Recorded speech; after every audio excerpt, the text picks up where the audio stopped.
Au nom du Père, et du Fils, et du Saint-Esprit. Amen.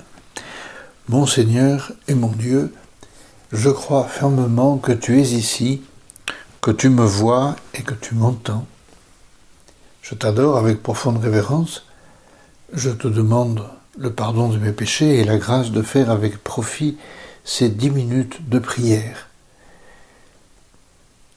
Ma Mère Immaculée, toi que nous allons honorer particulièrement pendant tout ce mois de mai, Saint Joseph, l'époux de Marie, mon ange gardien, intercédez pour moi.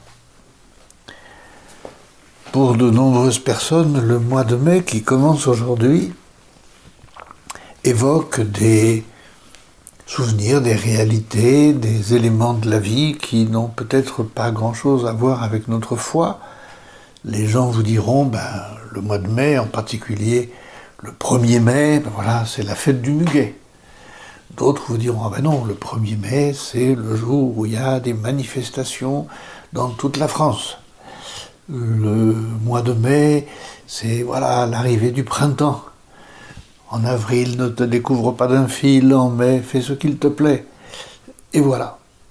Et pour beaucoup de gens, c'est vrai, ce mois de mai est un beau mois, parce que la nature est belle, le temps s'améliore, on commence à avoir chaud, pas trop.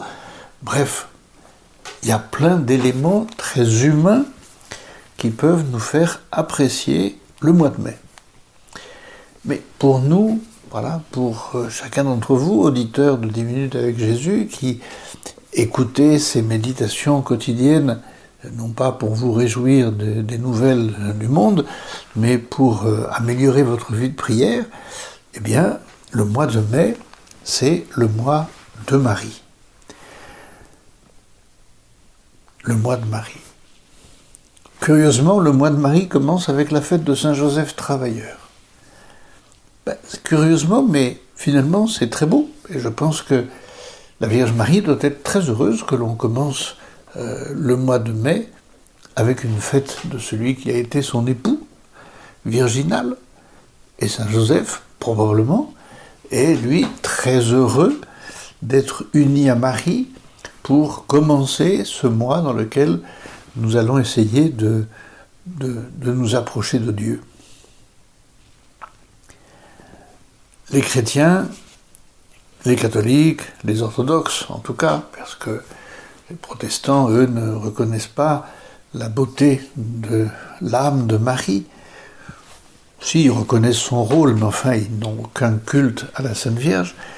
Mais pour nous, catholiques, comme pour nos frères orthodoxes, le mois de mai est aussi le mois de Marie, et la Vierge Marie a une grosse importance. Et pourtant, dans l'Écriture, il y a très peu d'éléments sur la vie de la Sainte Vierge. Il y en a quelques-uns, évidemment, qui sont très beaux. L'Annonciation, par exemple, évidemment, qui est le début de tout. Mais après, la Vierge Marie est plutôt discrète, silencieuse, un peu comme Saint Joseph. Saint Joseph et Marie, oui, ils sont là. On les sent présents dans la vie de Jésus. Mais on apprend peu de choses pour eux. Et pourtant, depuis le début du christianisme, ils sont présents. La plus ancienne représentation de la Vierge Marie, si je ne me trompe pas, on la trouve à Rome, dans la catacombe de Priscille, de Sainte Priscille, une fresque du IIe siècle qui représente, on a du mal à la reconnaître, mais quand même on reconnaît que c'est la Vierge Marie. Mais depuis ce IIe siècle, la terre entière s'est remplie de millions, peut-être même de plusieurs millions de statues, d'images, de sanctuaires, de chapelles consacrées à la Sainte Vierge, avec des invocations, notamment celles des litanies du chapelet, qui sont de titres merveilleux que l'on donne à la Vierge Marie, et on n'a pas le temps maintenant de les détailler tous. Mais chacun d'entre nous, en plus, nous avons peut-être des dévotions particulières à la Vierge Marie, à tel sanctuaire. Et en France, Dieu sait si, oui, nous avons, la Vierge Marie a beaucoup honoré la France de de sa présence, et il y a d'énormes quantités, plusieurs sanctuaires dédiés à la Vierge Marie qui drainent beaucoup de monde. Pourquoi ? Mais tout simplement parce que Marie est une maman. Et ça dit tout. Marie est une maman. Et elle est la maman de Jésus. Et une maman, c'est précieux, une maman. C'est ce qu'on a de mieux tous. Sans nos mamans respectives, nous ne serions pas là. Et sans la Vierge Marie, Jésus aurait pu s'incarner sur terre sans passer par Marie. Mais justement, Dieu a voulu passer par Marie. Alors qu'il aurait pu, sans passer, trouver une autre manière d'être présent physiquement sur la terre. Non, il a voulu naître dans les entrailles très pures et virginales de notre Mère Sainte Marie. Elle est vraiment, la Vierge Marie, l'expression de la volonté de Dieu. Et c'est pour ça que nous aimons la Vierge Marie. Parce qu'un enfant aime sa mère, et parce que nous aimons Jésus, donc nous aimons la mère de Jésus. Et c'est pourquoi on peut dire que nous avons tout intérêt, évidemment, à, passez-moi l'expression, à installer Marie dans notre vie chrétienne, dans notre vie de prière. Une vie de prière de laquelle la Vierge Marie serait absente, ne serait pas une bonne vie de prière. Nous avons besoin de Marie. Et est-ce qu'elle a besoin de nous ? Oui, probablement. Mais on ne peut pas se passer. Si je me passe de la Vierge Marie, il me manque un élément essentiel de ma relation avec Dieu, puisque Dieu, lui, n'a pas voulu s'en passer.